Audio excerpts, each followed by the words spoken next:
Di hambamu, urapi setiap orang yang melihat mendengar siaran. Urapi seluruh jemaat. Siap kami dengan firman Tuhan. Berdoa dalam nama Yesus.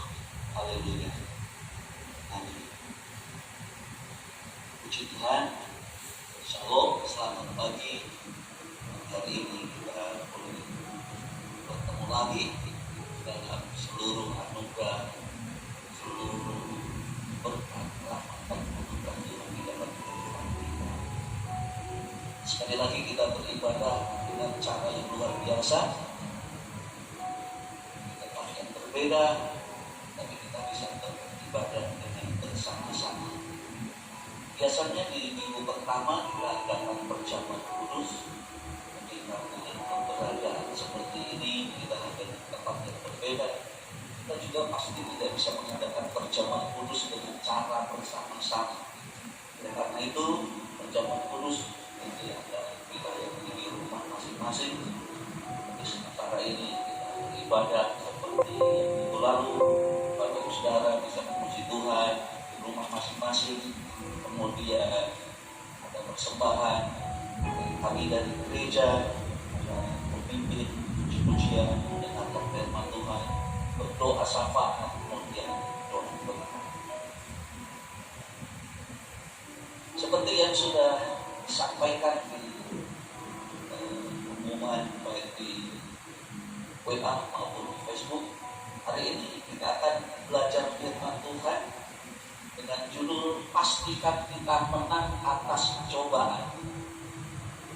Di Roma pasal yang ke-8 ayat 37 di sana dikatakan, tetapi dalam semuanya itu kita lebih daripada orang-orang yang menang oleh Dia yang telah mengasihi kita.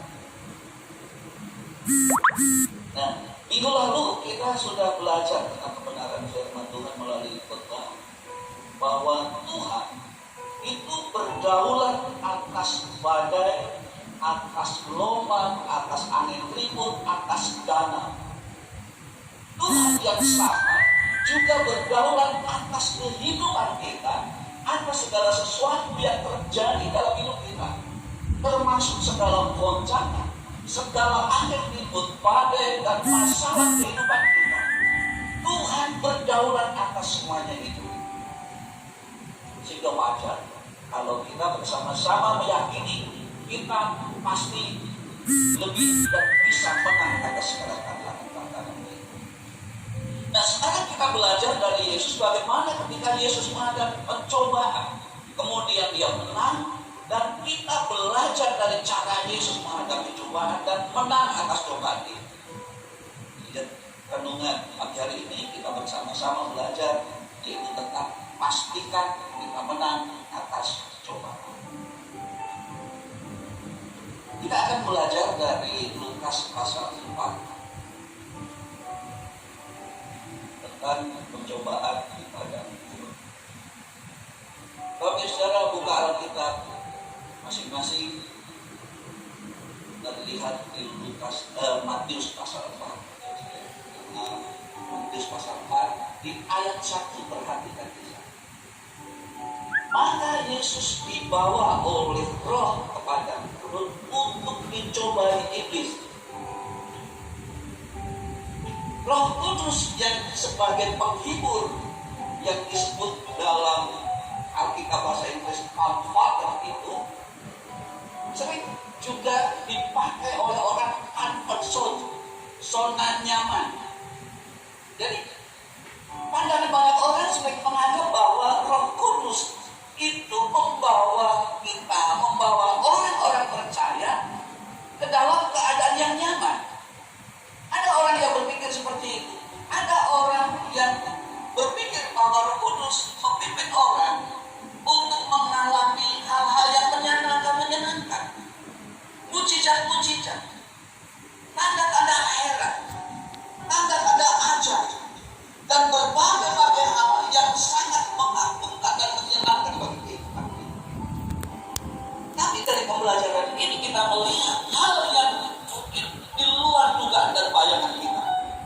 Roh Kudus Yesus ke padang gurun. Padang gurun sering digambarkan sebagai kehidupan yang tidak menyenangkan. Kalau itu berhubungan dengan uang, padang gurun berarti keadaan di mana uang kita mungkin menipis bahkan tidak ada. Keuangan kita tidak ada, kemudian berbagai kebutuhan menumpuk di sini di sana. Bahkan kemungkinan ada sakit ini, sakit itu, dan lain sebagainya. Padang gurun bukan sesuatu yang menyenangkan. Padang gurun beda dengan padang rumput yang hijau. Roh Kudus membawa Yesus ke padang gurun. Kalau selama ini kita hanya tahu dan menyadari bahwa Roh Kudus membawa kita kepada zona nyaman, zona yang membawa kita pada kesenangan.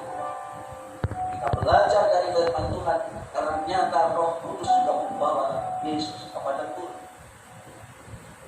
Mari luaskan pikiran kita, luaskan pengertian kita, miliki wawasan pemahaman yang seimbang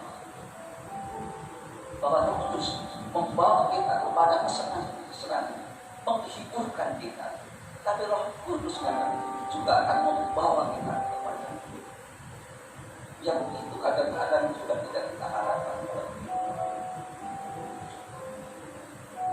Kita lanjut perhatikan di ayat yang kedua. Dan setelah Yesus berpuasa 40 hari dan 40 malam, akhirnya laparlah Yesus. Dikatakan dalam bagian ini, Yesus berpuasa. Bagaimana saya? Bagaimana saudara? Kita yang mengaku orang Kristen, kita yang mengaku pengikut Yesus, berpuasa kan?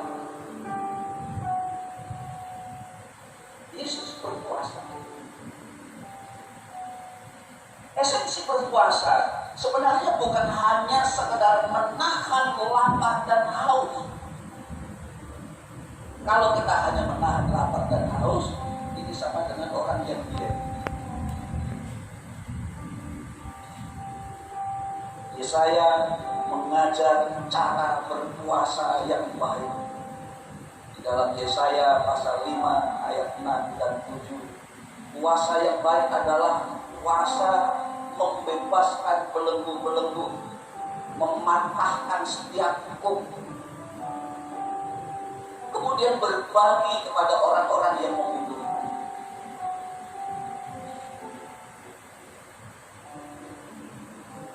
Yesus juga mengajar tentang hal berpuasa.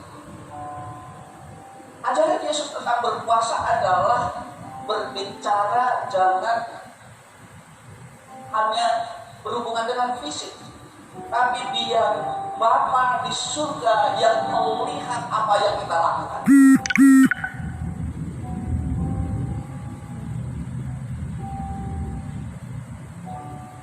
Yesus berpuasa, harapannya saya dan saudara sebagai murid Yesus, orang percaya, anak-anak Tuhan, juga harus membiarkan diri berpuasa.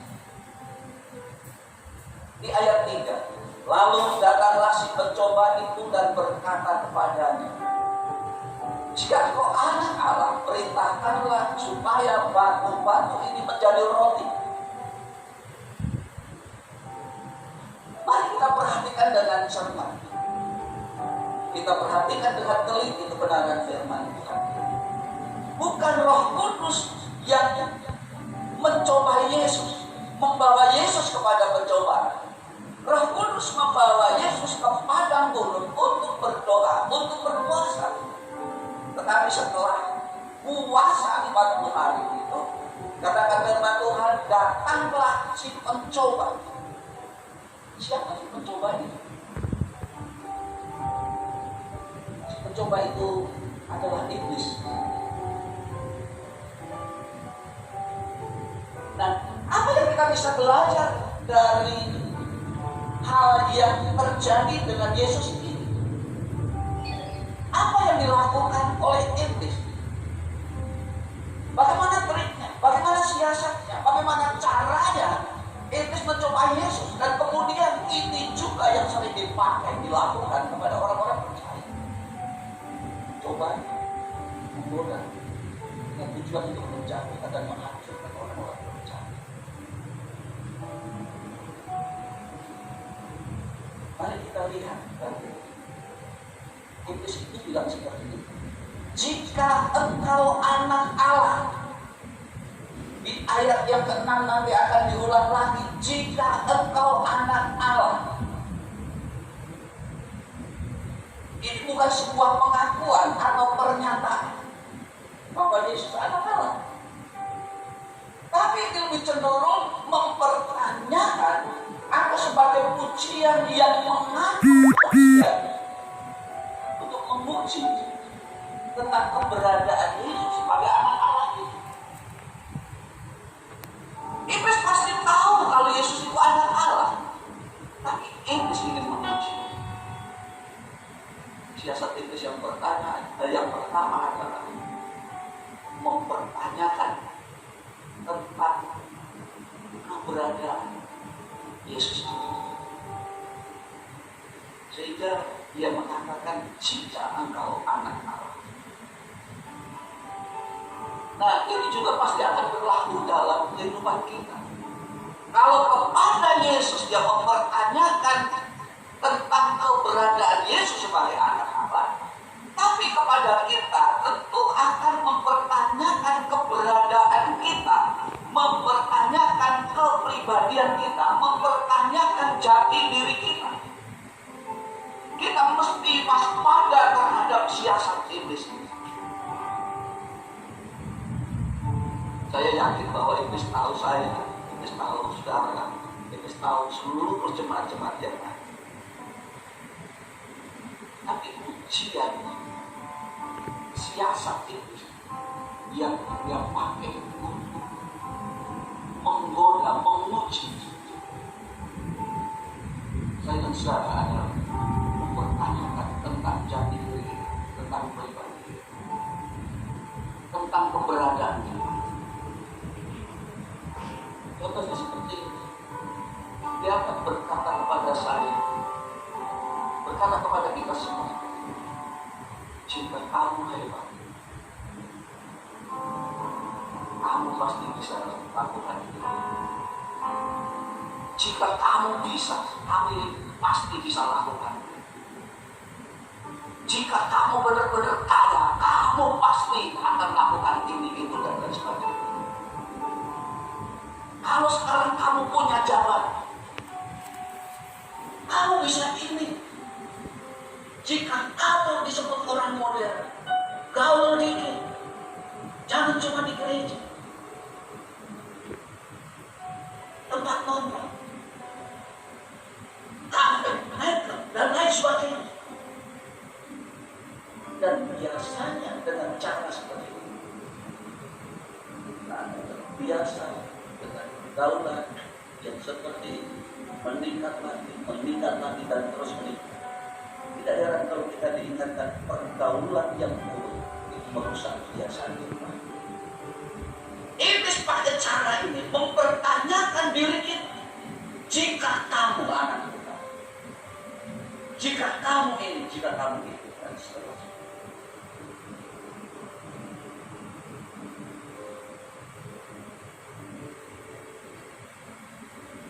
Yang kedua, caranya iblis menggoda Yesus, menguji Yesus, mencoba Yesus. Bahkan dikatakan, perintahkanlah supaya batu ini menjadi roti. Apa yang kita dapat dalam bagian ini?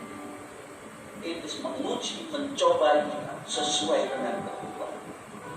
Nah, kalau kita lihat di dalam bagian ini, Yesus habis berpuasa 40 hari, 40 malam. Pasti haus, pasti lapar. Iblis tahu bahwa Yesus haus, Yesus lapar, maka ujiannya memerintahkan Yesus untuk mengubah batu menjadi roti. Hal yang sama pasti akan terjadi dalam kehidupan kita semua. ujian yang iblis datangkan kepada kita itu sesuai dengan kebutuhan kita. Kalau kita sedang lapar, tidak ada makanan, ujiannya adalah perut kita. Banyak orang yang mencuri hanya karena lapar. Itu sudah masuk dalam curhat iblis. Karena lapar, karena kebutuhan makan, itu menjadi ujian. Ada orang lain, anak-anak Tuhan juga mengalami ini. Karena dia butuh jabatan, maka jabatan itu menjadi ujian dalam kehidupannya. Ujian keyakinan dan iman percayanya. Tidak heran kalau anak-anak Tuhan yang dulunya setia, rajin, bahkan melayani Tuhan karena jabatan, maka dia meninggalkan. Ada yang lain lagi karena orang butuh uang, ingin harta yang melimpah. Itulah yang jadi ujian di dalam hidupnya, uang dan harta itu. Sehingga dia akan menghalalkan segala cara untuk mendapatkan uang, untuk bisa mengumpulkan harta di dalam hidup.